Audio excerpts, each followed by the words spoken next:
Shalom, selamat pagi Bapak Ibu Saudara-saudara yang dikasihi oleh Tuhan. Berjumpa kembali bersama saya Pendeta Eka di dalam renungan firman Tuhan pada hari ini, hari Kamis 9 Desember 2021. Sukacita dan damai sejahtera dari Tuhan kita Yesus Kristus kiranya menyertai kehidupan kita sekalian. Puji nama Tuhan. Pembacaan kita pada hari ini dua pasal sekaligus, yakni Ayub pasal 16 dan 17. Di dalam Alkitab Bahasa Indonesia diberi judul Ayub mengeluh tentang perlakuan Allah. Itu dua pasal sekaligus. Baik, sebelum kita akan merenungkan bagian firman Tuhan hari ini, Ayub 16 dan 17, kita berdoa terlebih dahulu. Tuhan Allah Bapa di surga yang kami puja sembah di dalam nama Tuhan Yesus, kami sungguh bersyukur dan berterima kasih kepada Tuhan yang memelihara hidup kami sampai pagi hari ini. Kami mau terus memperdengarkan hati dan pikiran kami perkataan firman Tuhan. Kami mau merenungkannya. Engkau mampukan kami bukan saja memahami, tetapi lebih dari semua itu, prinsip firman Tuhan kami dapat terapkan dalam kehidupan kami setiap hari. Terima kasih Tuhan, inilah diri kami sedia untuk belajar firman Tuhan. Demi nama Tuhan Yesus kami berdoa. Amin. Bapak Ibu Saudara-saudara yang dikasihi oleh Tuhan, dalam pasal 16-17 ini sekali lagi kita mau belajar bagaimana Ayub mengeluhkan segala sesuatunya kepada Tuhan.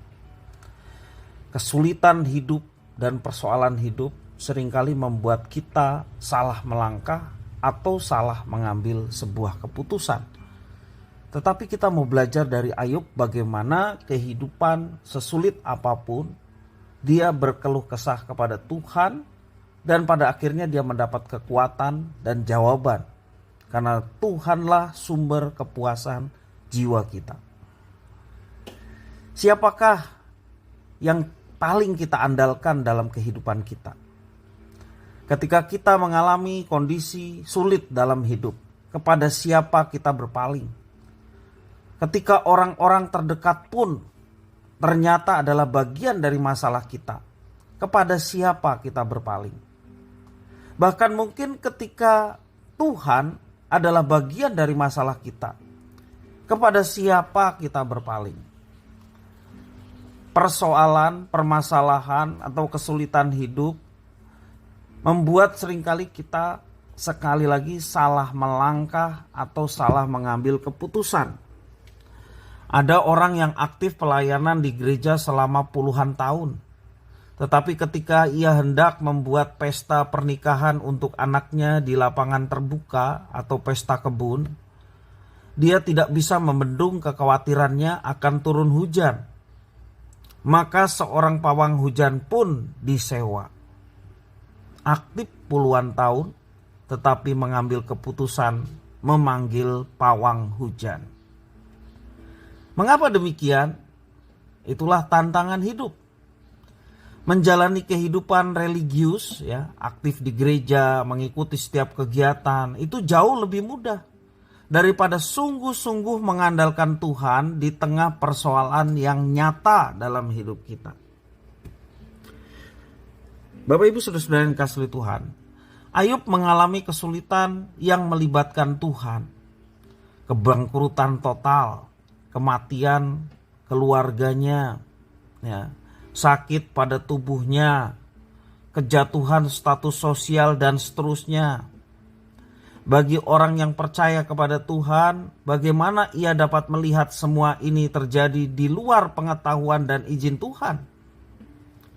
Bagi banyak orang, seperti pasal kemarin kita belajar, ya, Elifas melihatnya ini sebagai karma. Ya, bagi Ayub, iman dan integritas dirinya jelas. Ini semua terjadi bukan karena kesalahannya. Dalam kesulitan semacam itu, kepada siapa lagi Ayub harus mengadu? Kita belajar dari Ayub dalam pasal yang ke-16 sampai 17 ini, ya, membawa kita kepada suatu momen terobosan yang luar biasa dalam pergumulan Ayub. Masih ada satu harapan bagi Ayub. Apa satu harapan itu? Yaitu Tuhan sendiri. Orang yang percaya karma melihat bahwa Ayub pasti seorang pendosa yang belum bertobat. Ya seperti sahabat-sahabatnya. Sementara sahabat-sahabatnya tidak mengalami itu, sehingga dia begitu pedenya bahwa kami diberkati Tuhan sehingga tidak mengalami seperti itu.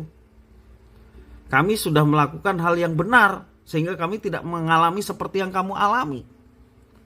Dengan mudahnya sahabat-sahabat Ayub memperlakukan Ayub seperti itu. Nah, Bapak Ibu Saudara-saudara, sekali lagi dalam integritas dan imannya, Ayub mengadu kepada Tuhan agar membela dirinya. Ia membawa perkara kepada Tuhan. Pasal 16 ayat 19 sampai 21, saya bacakan bagaimana Ayub mengadu kepada Tuhan. Ini kutipan. Ketahuilah, sekarang pun juga saksiku ada di sorga. Yang memberi kesaksian bagiku ada di tempat yang tinggi. Sekalipun aku dicemoohkan oleh sahabat-sahabatku, namun ke arah Allah mataku menengadah sambil menangis. Supaya ia memutuskan perkara antara manusia dengan Allah dan antara manusia dengan sesamanya. Pasal 17 ayat 3. Biarlah engkau huruf besar di sini, yaitu Tuhan. Biarlah engkau menjadi jaminanku bagimu sendiri. Siapa lagi yang dapat membuat persetujuan bagiku?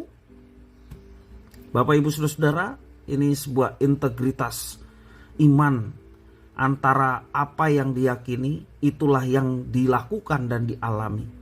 Ayub meyakini akan kemahakuasaannya, sehingga harapan satu-satunya adalah Tuhan yang berkuasa, sehingga dia menyerahkan segala sesuatunya kepada Tuhan. Pasal 17 ayat 11 sampai 16 saya bacakan. Umurku telah lalu, telah gagal rencana-rencanaku, cita-citaku. Malam hendak dijadikan mereka siang, terang segera muncul dari gelap, kata mereka. Apabila aku mengharapkan dunia orang mati sebagai rumahku, menyediakan tempat tidurku di dalam kegelapan, dan berkata kepada liang kubur, engkau ayahku, kepada beranga ibuku, dan saudara perempuanku. Maka di manakah harapanku? Siapakah yang melihat adanya harapan bagiku? Keduanya akan tenggelam ke dasar dunia orang mati, apabila kami bersama-sama turun ke dalam debu. Nah, Bapak Ibu Saudara-saudara, di dalam bagian akhir pasal 17 ini, Ayub melihat bahwa impiannya telah menguap, masa depannya kelam, dan 3 kali ia berbicara tentang ketiadaan harapan. Kalau harapan itu ada, harapan itu akan ditemukan di dalam Tuhan, bukan sedikit pun pada manusia. Itulah yang ditemukan oleh Ayub. Tidak ada yang bisa diharapkan di dunia ini selain daripada Tuhan sendiri. Walaupun kepada Tuhan dia bertanya, kepada Tuhan dia mengeluh, tetapi harapan satu-satunya adalah Tuhan. Bagaimanapun persoalan, kesulitan hidup yang sedang Bapak Ibu Saudara kita hadapi, di dalam Kristus kita selalu menemukan harapan yang baru. Semoga Allah sumber pengharapan memenuhi kamu dengan segala sukacita dan damai sejahtera di dalam iman kamu, supaya oleh kekuatan Roh Kudus kamu berlimpah-limpah dalam pengharapan. Itulah doa berkat yang saya sampaikan setiap hari Minggu dalam akhir ibadah, supaya kita semua hanya menyandarkan hidup kita kepada Tuhan sebagai harapan kita satu-satunya. Dengan berharap kepada Tuhan kita menemukan jawaban. Dengan berharap kepada Tuhan, Tuhan sudah siapkan yang terbaik. Apapun yang kita pergumulkan, pasti Dia akan memberikan jawaban. Karena itu jangan berpaling kepada yang lain. Jangan kita cari jalan keluar malah keluar jalan. Tetapi Tuhanlah harapan kita. Dialah satu-satunya yang akan memberikan jalan keluar terhadap persoalan, pergumulan, tantangan hidup. Percayalah Bapak Ibu Saudara, andalkanlah Dia. Firman Tuhan mengatakan, diberkatilah orang yang mengandalkan Dia dan menaruh harapannya kepadanya. Jangan kita berpaling pada yang lain. Harapan kita adalah Tuhan. Puji nama Tuhan. Mari kita berdoa bersama. Tuhan Allah Bapa di surga, terima kasih atas firman Tuhan. Mampukan kami untuk dapat melaksanakannya dalam kehidupan kami. Kami ingin nama Tuhan dipermuliakan.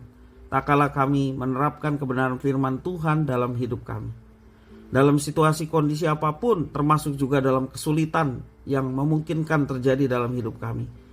Kami mau tetap belajar berserah, mengandalkan Tuhan. Karena di dalam Tuhan ada jawaban. Terima kasih ya Tuhan. Inilah doa permohonan ucapan syukur kami atas firman Tuhan. Di dalam nama Tuhan Yesus kami berdoa. Haleluya. Amin.